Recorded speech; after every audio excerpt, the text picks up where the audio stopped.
قدرمنو چې کله د زړه مریض ته د انجیوګرافي ضرورت سي هغه ټایم وي چې دا مریض خپل دردونه محسوس کړي لایف سټایل متاثر سي چې کله سفر کوي ساه درېږي نو موږ د ډاکټر سهیل خان څخه دا پوښتنه کوو چې د انجیوګرافي ضرورت څه وخت یو مریض ته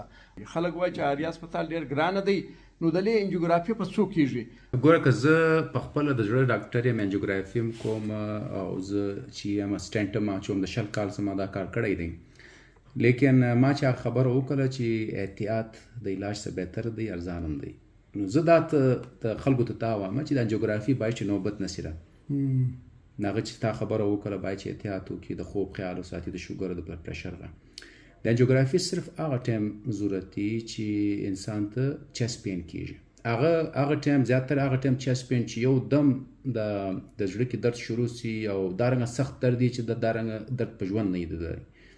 د هغې څه د هغه مو راځي خولې مو راځي ساه هم بندېږي شي هغې ته موږ اکیوټ میجر هارټ اټیک وایو هغه ټایم کې به ضروري که انجیوګرافي یا دارنګه مریض وي چې درد د ډېر عمر سره روان وي چې دی ګرځي درد یې زیاتېږي چې کښېني درد یې کمیږي صحیح شوه هغې ته کرونیک سټیبل انجاینا وي او که د دواینو څه کار نه کېږي بیا د انجیوګرافي ضرورت دی نو مقصد دا دی انجیوګرافي صرف هغه ټایم ضرورت دی چې په صحیح معنا باندې مریض ته مسله وي ته سټاپ شو ته ودرېدل اوس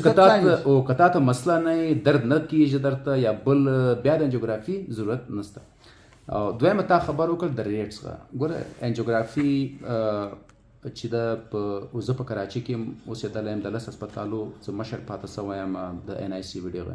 اوس کراچۍ کې تار هسپتال ته ورسه د انجیوګرافي ریټ 60,000 روپۍ 80,000 روپۍ یا چې غټ هسپتال دی په کراچۍ کې 1 لاک روپۍ خالي د انجیوګرافي انجیوپلاسټي نه د سپرینګ نه خالي انجیوګرافي چې مطلب ګوري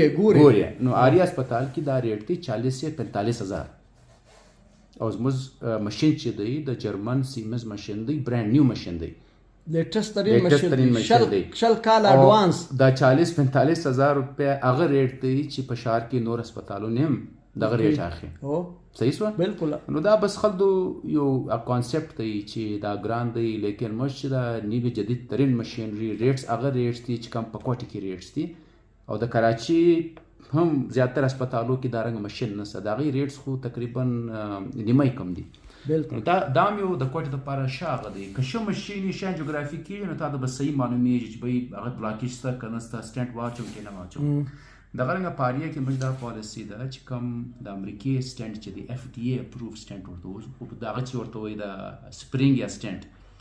په دې کې هر قسم راځي د یورپ هم راځي د چاینا هم راځي د انډیا هم راځي نو موږ کوم د امریکن اف ډي اے اپروف سټنټ دی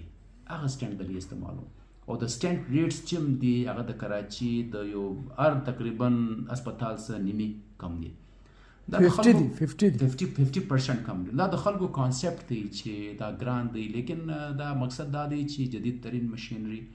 او چې انسان یو مریض راسي اوس فار ایگزامپل مریض راسي دغه افغانستان څخه مریض راسي هغه خود دا نه دی معلوم چې د بدن ته کم سټنټ ورواچي یا د انجیوګرافي ماشین زوړ دی که نوی دی نو موږ په آریا کې به دې شي هېڅ کمپرومایز نه دی کړی چې ریټس هغه د مارکیټ ریټس دي د کوټې مارکیټ د کراچي زموږ کوالټي چې ده د ډېر هسپتالو د ګرد هغه چې وګورې پاکستان کې د زیاتره هسپتالو سره زموږ کوالټي ښه ده چې د غټ هسپتالو ته وګورې د هغې سره ریټس زموږ نیمه دی لیکن دا موږ خلکو ته وو چې کوالټي د سټنټ کوالټي د امریکن سټنټ دی کوم وایر چې موږ راشو په کومه طریقه یې راشو هغه سټنډرډ کې موږ کمپرومایز نه کوو صحیح تاسو واورېدل چې د انجیوګرافي ضرورت څه وخت کې مطلب چې ته خپله ستا چې کوم روزمره زندګي ده ولاړېدلی نه سوای په سینه کې درد دی تللی نه سوای ساعت درېږي یعنې سټاپ شو ودرېدې ته خپله راځې ډاکټر راځې ولې ستا ضرورت دی چې اوس به ډاکټر تا چلوي په دوايو به دې چلوي یعنې چې ستا ژوند سټاپ شو بیا به انجیوګرافي کوې تر هغه مخکې ضرورت نشته او بل دا دی چې دلته په آریا هسپتال کې چې کوم سټنټ اچول کېږي هغه بالکل معیاري دی او دلته په صحت باندې په میډیسن باندې په ماشینانو باندې هېڅ کمپرومایز نشته علاج بالکل 100% بهترین علاج دی او بل دا دی چې هغه اکثره چې د دوی کوم ټیسټونه دي یا علاج کوي د کوټې د کوم پرایویټ هسپتالونه چې دي د هغه بالکل هغه رقم به یعنې یا به 1000 روپۍ کښته یا به 1000 روپۍ بالای